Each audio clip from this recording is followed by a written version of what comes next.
नमस्कार, देवभूमि समाचार में आप सभी का स्वागत है। मैं प्रियंका मलिक हाजिर उत्तराखंड की तमाम छोटी बड़ी खबरों के साथ। लेकिन सबसे पहले नजर इस वक्त की हेडलाइंस पर। एई और जेई पेपर लीक मामले में सीएम के निर्देश के बाद 9 लोगों के खिलाफ मुकदमा दर्ज। एक बीजेपी नेता का भी नाम शामिल। विपक्ष सरकार पर हमलावर।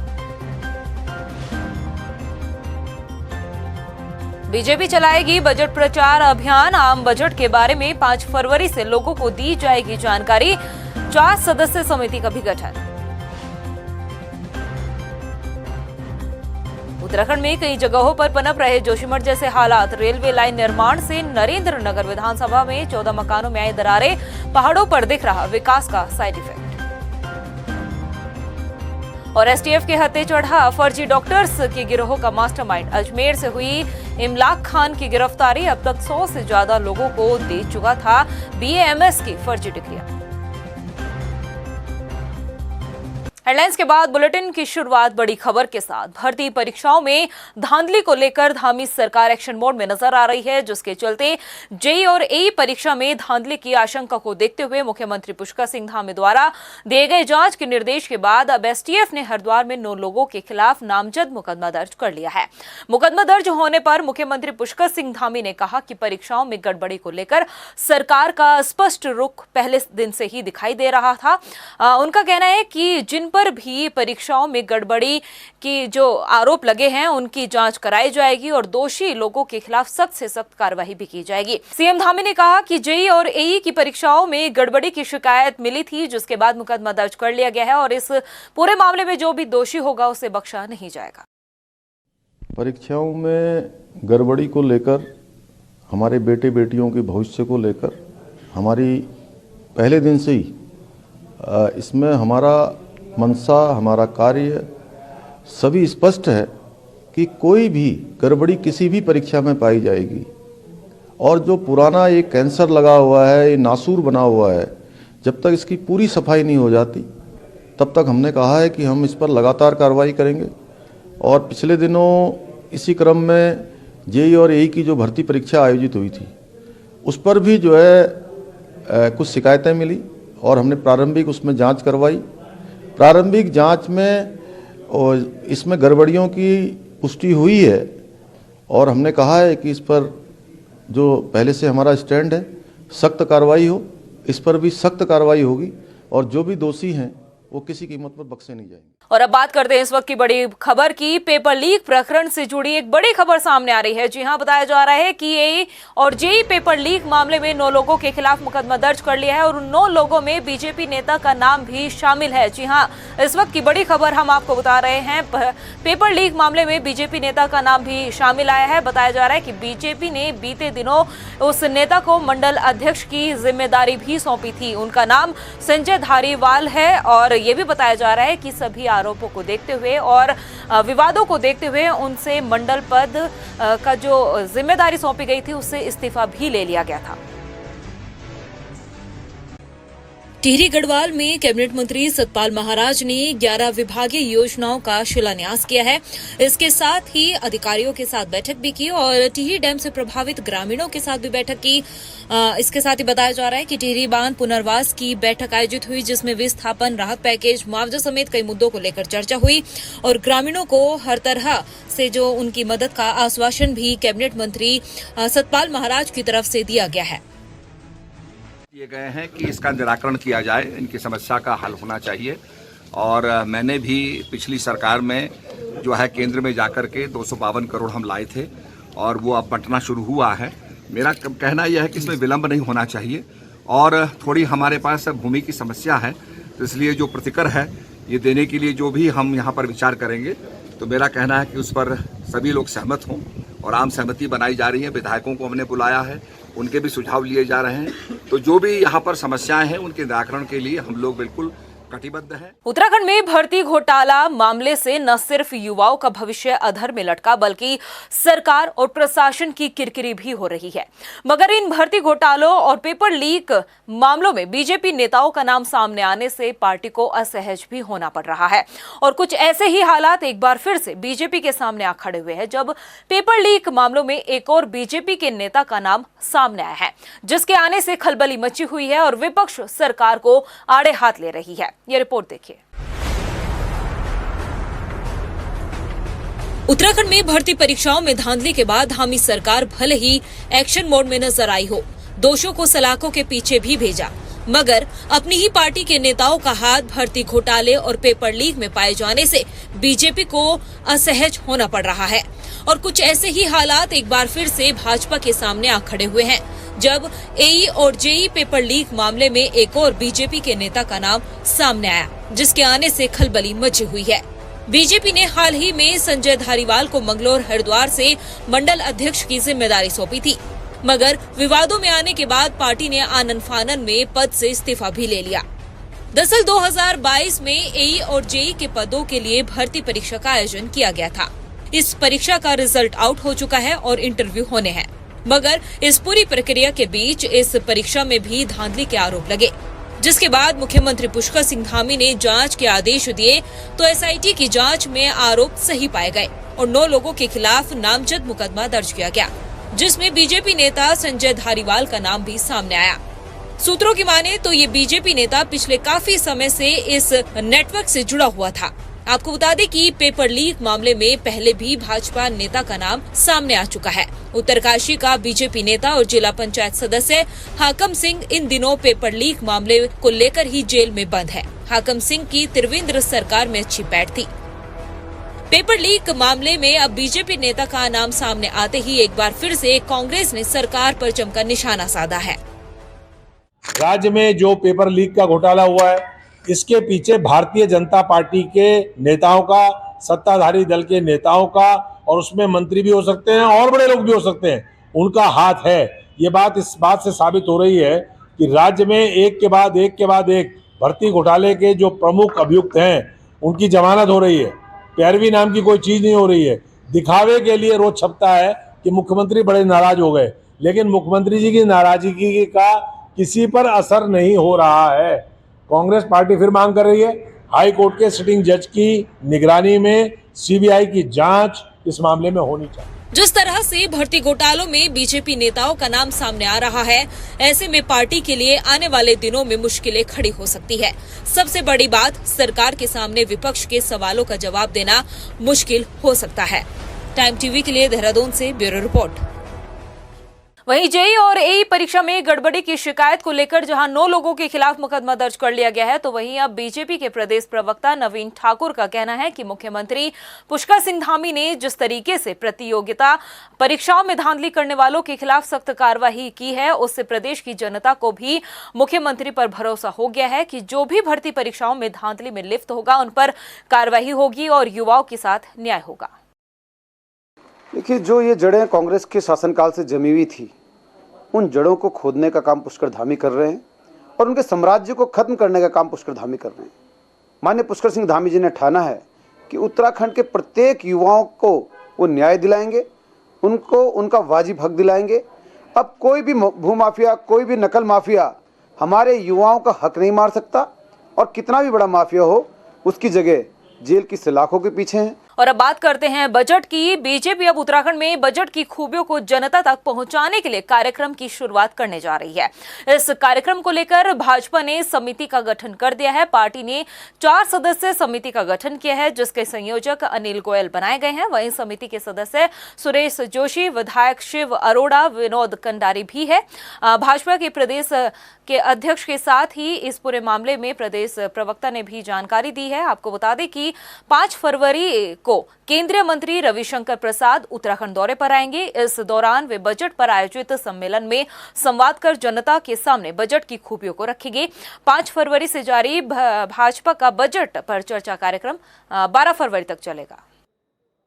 देखिए, केंद्र ने ये निर्धारित किया है कि 50 बड़े शहरों में, विशेष तौर पर राज्य के मुख्यालयों में केंद्रीय नेता जाएंगे। उसी क्रम में माननीय हमारे केंद्रीय पूर्व केंद्रीय मंत्री और हमारे वरिष्ठतम नेता माननीय श्री रविशंकर प्रसाद जी 5 तारीख को हमारे बीच में आ रहे हैं।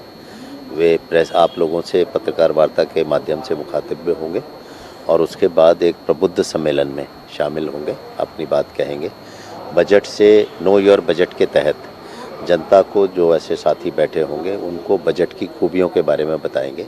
ये बजट गरीब कल्याण के लिए, वंचित के लिए, पिछड़ों के लिए कैसे समर्पित है और इसमें क्या विशेषताएं हैं और इसका विज़न क्या है और दूर तक सरकार, केंद्र सरकार क्या देखती है, इन सब विषयों पर अपनी बात कहेंगे।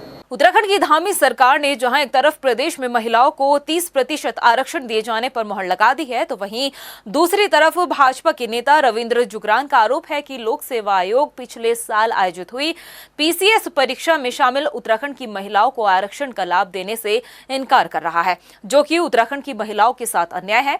भाजपा नेता जुगरान ने बताया कि इसी मामले में उन्होंने आयोग के अध्यक्ष समेत तमाम बड़े अधिकारियों से बातचीत की, लेकिन उन्होंने पीसीएस परीक्षा में शामिल हुई महिलाओं को आरक्षण का लाभ देने से साफ इनकार कर दिया है।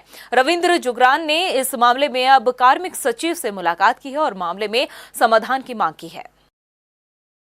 10 जनवरी का गजट नोटिफिकेशन है और सरकार ने पूरी मेहनत, ईमानदारी, निष्ठा, तत्परता दिखाते हुए उत्तराखंड 30% महिला क्षैतिज आरक्षण विधेयक पारित किया। माननीय राज्यपाल जी के अनुमोदन के बाद गजट प्रकाशित हो गया। लेकिन कल 1.5 घंटा हमारी वार्ता आयोग के अंदर, आयोग के चेयरमैन साहब, सेक्रेटरी साहब, लीगल एडवाइज़र साहब, अनुभाग अधिकारी साहब, सबकी उपस्थिति में वार्ता हुई अनेक विषयों पर।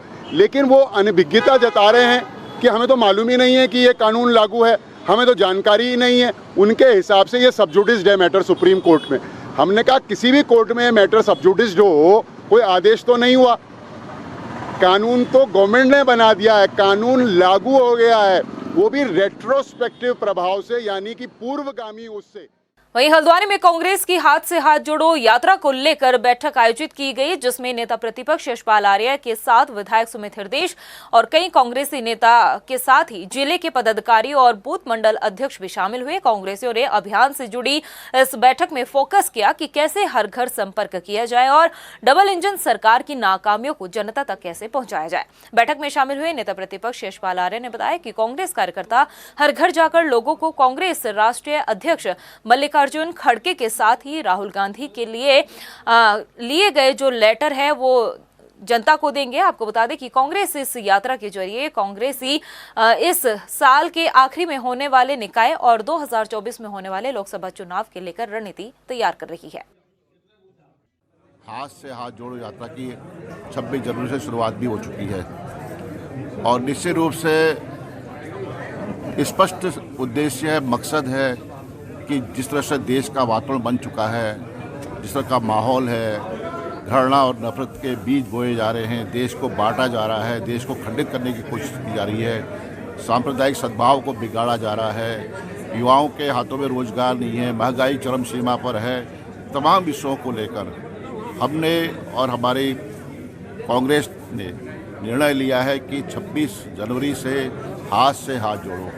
ये संकेत है, ये संदेश है प्रेम का, स्नेह का, सद्भाव का, उसको लेकर हम आगे बढ़ रहे हैं। भारत जोड़ो यात्रा की जो भव्यता रही, जो संघर्ष रहा, उसी श्रृंखला में बूथ बूथ तक राहुल जी का संदेश, कांग्रेस पार्टी का संदेश एवं अमन शांति का संदेश लेकर हमारे कार्यकर्ता निकलने का संकल्प ले रहे हैं। उसकी विधिवत आज जो भी उसके तौर तरीके होंगे, जो कैसे हर घर पे पहुंचा जाएगा, इस पे सारे ब्लॉक अध्यक्षगण यहाँ मौजूद हैं।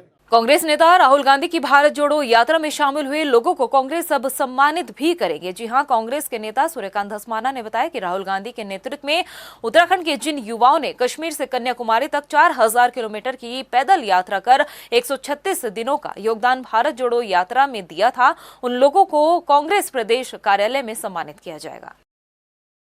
भारत जोड़ो यात्रा में राहुल गांधी जी की जो ऐतिहासिक यात्रा हुई है, जिसको हिंदुस्तान के स्वर्णिम इतिहास में लिखा जाएगा, उस यात्रा में 4000 किलोमीटर 136 दिन कन्याकुमारी से कश्मीर, इस ऐतिहासिक यात्रा में उत्तराखंड की तरफ से जो इस यज्ञ में आहुति डालने गए थे भारत यात्री, उनका कल कांग्रेस मुख्यालय में कांग्रेस पार्टी स्वागत करेगी। और अब बात करते हैं जोशीमठ को लेकर। जोशीमठ में आई आपदा को 1 महीने से ज्यादा समय बीत चुका है। अभी भी प्रभावित परिवार शिविरों में रह रहे हैं। हालांकि सरकार की तरफ से प्रभावितों को हर संभव मदद दी जा रही है और अब 10 फरवरी को होने वाली कैबिनेट बैठक में प्रभावितों के पुनर्वास और राहत पैकेज को लेकर भी फैसला लिया जा सकता है। मगर जो हालात आज जोशीमठ को लेकर बने हुए हैं, वैसे ही हालात अब दूसरी जगहों पर भी देखने को मिल रहे हैं। और पहाड़ों पर हो रहे भारी भूस्खलन और भूधसाव का सबसे बड़ा कारण कहीं ना कहीं पहाड़ों से की जा रही छेड़छाड़ ही बताई जा रही है। तो चलिए इस रिपोर्ट में हम आपको जोशीमठ के वर्तमान हालात और जोशीमठ जैसे दूसरी जगहों के हालातों से रूबरू कराते हैं।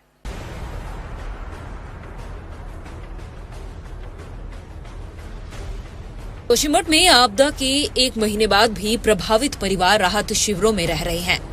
प्रभावितों के पुनर्वास और राहत पैकेज को लेकर अभी तक कोई फैसला नहीं लिया गया, लेकिन बताया जा रहा है कि 10 फरवरी को होने वाली कैबिनेट बैठक में जोशीमठ आपदा से प्रभावितों के लिए राहत पैकेज और पुनर्वास को लेकर धामी सरकार बड़ा फैसला ले सकती है। फिलहाल सरकार की तरफ से आपदा प्रभावित क्षेत्र में हर संभव मदद दी जा रही है।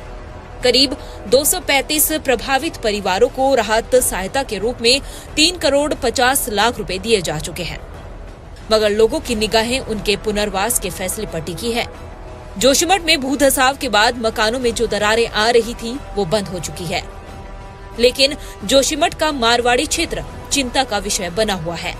क्षेत्र में बढ़ रहे भूधसाव से यहाँ भवनों, सड़कों और जमीन पर नई दरारें आने का सिलसिला जारी है। दरारों की चौड़ाई भी लगातार बढ़ती जा रही है। सरकार की माने तो जोशीमठ में 70% लोग सामान्य जनजीवन जी रहे हैं, लेकिन जो 30% की आबादी है वो डर के साए में जीवन गुजार रही है। और उस 30% आबादी वाले क्षेत्र में जोशीमठ का मारवाड़ी क्षेत्र भी है, जो कि मुख्य शहर से करीब 9 किलोमीटर आगे बद्रीनाथ धाम की दिशा में पड़ता है। इस क्षेत्र में अब तक 53 भवन चिन्हित किए जा चुके हैं, जिनमें दरारें आई हैं। भूधसाव को लेकर वैज्ञानिकों ने जांच भी की, लेकिन अभी तक किसी भी संस्था की रिपोर्ट नहीं आई।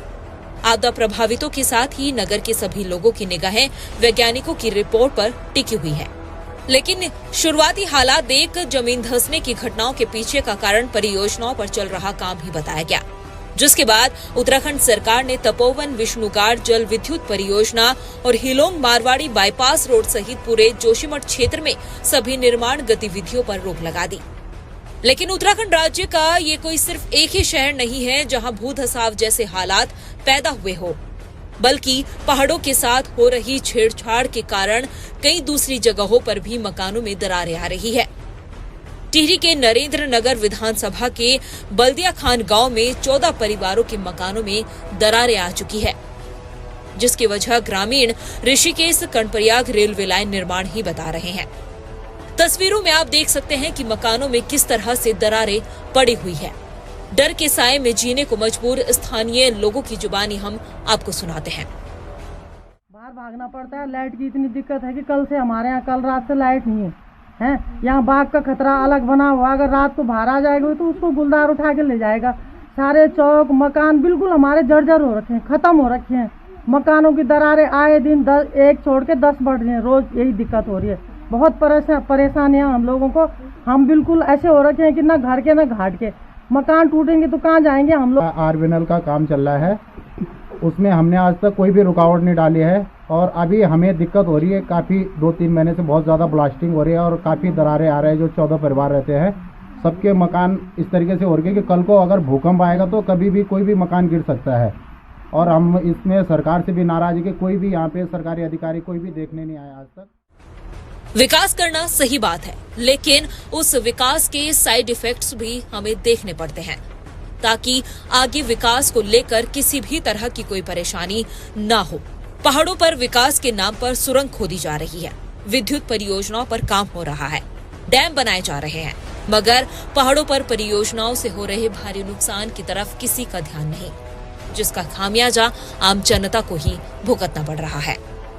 टाइम टीवी के लिए देहरादून से ब्यूरो रिपोर्ट। वहीं एसटीएफ ने फर्जी बीएएमएस डॉक्टर की फर्जी डिग्री तैयार करने वाले मास्टरमाइंड इमलाक खान को गिरफ्तार कर लिया है। एसटीएफ ने अजमेर से आरोपी को गिरफ्तार किया है। मास्टरमाइंड इमलाक खान पर 25,000 का इनाम भी घोषित किया गया था। एसटीएफ ने आरोपी के कब्जे से कई राज्यों के निवासियों की फर्जी ब्लैंक डिग्रियां और फर्जी पेपर भी उनसे बरामद किए हैं। Rajiv Gandhi health and science university Karnataka के नाम से फर्जी डिग्रियां दी जा रही थी और अब तक 100 से ज्यादा लोगों को डिग्री दी जा चुकी थी। आपको बता दें कि आरोपी इमलाक खान बाबा ग्रुप ऑफ कॉलेज का चेयरमैन भी है और इमलाक खान मुजफ्फरनगर थाना सदर का हिस्ट्री शीटर भी रह चुका है। बताया जा रहा है कि उस पर कई मुकदमे भी दर्ज है। वहीं देहरादून की 129 बस्तियों के 40,000 भवनों पर नगर निगम अब टैक्स लगाने की तैयारी में है। देहरादून की बस्तियों पर हाउस टैक्स लगने से नगर निगम की सालाना इनकम करीब 4 करोड़ रुपए बढ़ जाएगी। आपको बता दें कि नगर निगम क्षेत्र की बस्तियों से 2017 में 1 साल तक हाउस टैक्स लिया गया था, लेकिन 2018 में हाईकोर्ट ने इन बस्तियों को अतिक्रमण मानकर हटाने का आदेश जारी किया गया था, जिससे करीब 40,000 घरों पर ध्वस्तीकरण की तलवार लटक गई थी।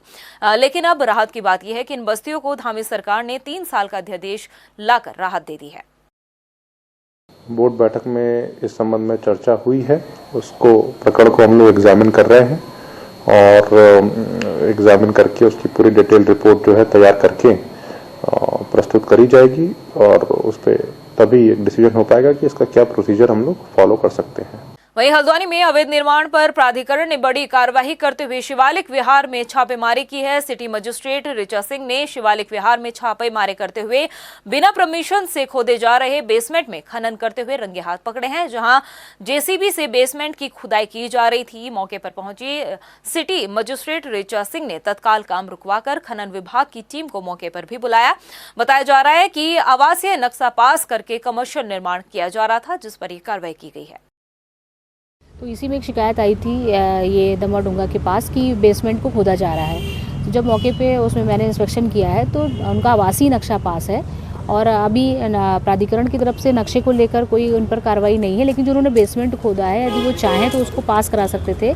बेसमेंट में अभी निर्माण नहीं शुरू हुआ है उनका, लेकिन फिर बेसमेंट की उनके पास खनन विभाग से भी परमिशन ना होने के कारण मौके पे जेसीबी और उस डंपर को सीज किया गया है। राजधानी देहरादून में कुत्ते की मौत के मामले में 5 लोगों के खिलाफ मुकदमा दर्ज किया गया है। किस वजह से कुत्ते की मौत पर 5 लोगों के खिलाफ मुकदमा दर्ज हुआ है और आगे की क्या कार्रवाई होने वाली है, इसके लिए देखिए खास रिपोर्ट। राजधानी देहरादून के आईएसबीटी के पास हुई कुत्ते की हत्या के मामले में 5 लोगों के खिलाफ में मुकदमा दर्ज हुआ है।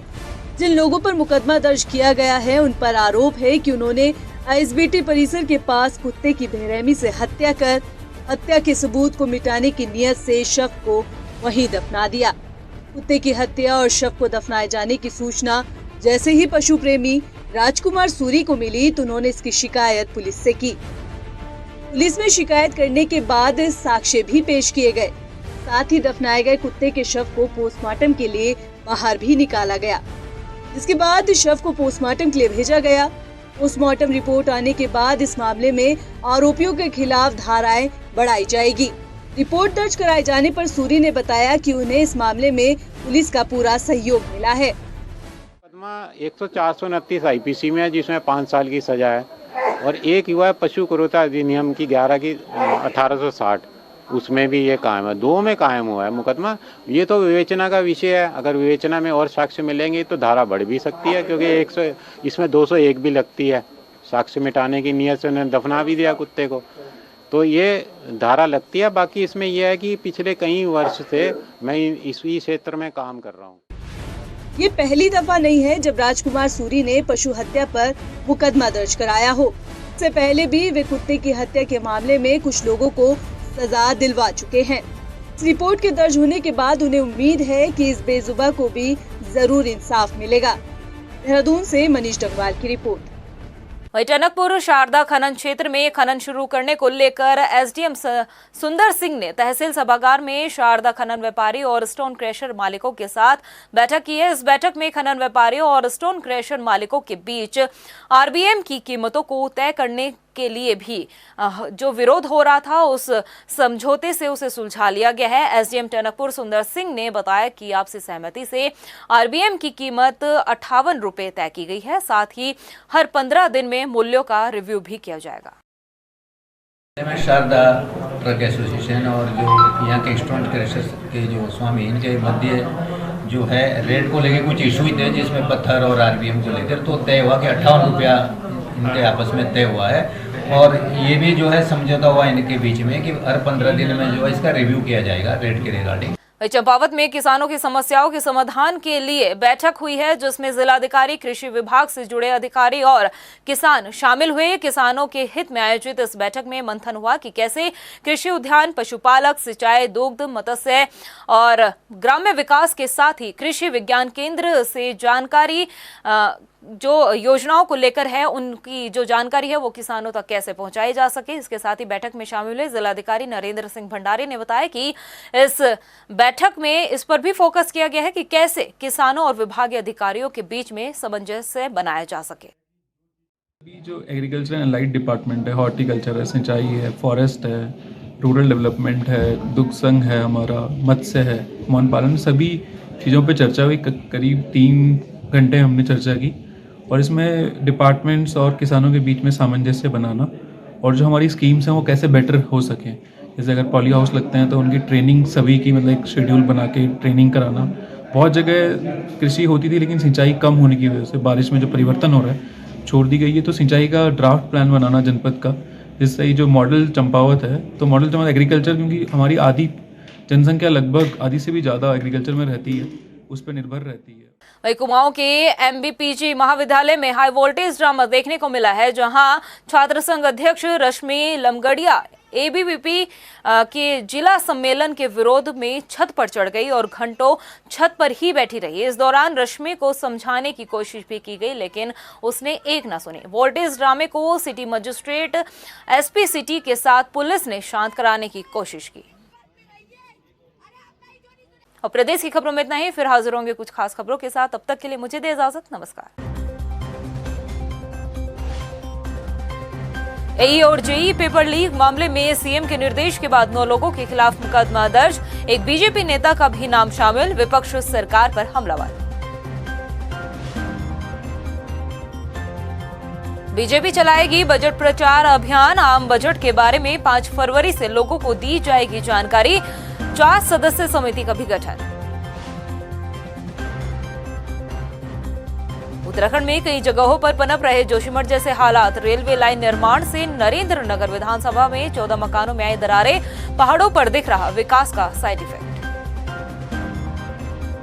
और एसटीएफ के हत्थे चढ़ा फर्जी डॉक्टर्स के गिरोह का मास्टरमाइंड। अजमेर से हुई इमलाक खान की गिरफ्तारी। अब तक 100 से ज्यादा लोगों को दे चुका था बीएएमएस की फर्जी डिग्रियां।